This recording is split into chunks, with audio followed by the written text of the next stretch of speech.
Obviously, there's still a lot of work to be done in Egypt itself, but what we've seen so far is positive.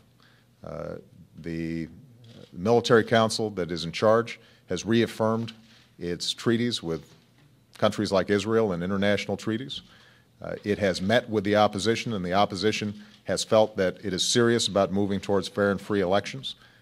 Egypt's going to require help in building democratic institutions and also in strengthening an economy that's taken a hit as a consequence of what happened. But so far, at least, we're seeing the right signals coming out of Egypt. There are ramifications, though, throughout the region.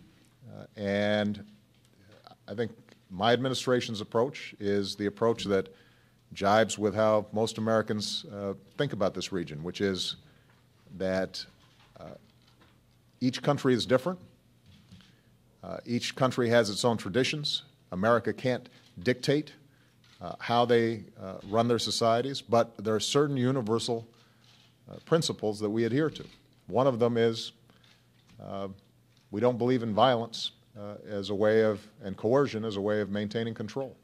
And so we think it's very important that in all the protests that we're seeing throughout the region, that governments respond to peaceful protesters peacefully.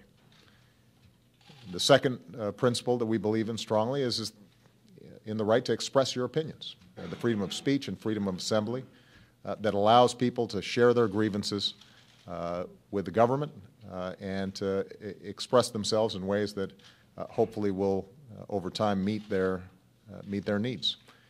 And so, we have sent a strong message to our allies in the region saying, let's look at Egypt's example as opposed to Iran's example.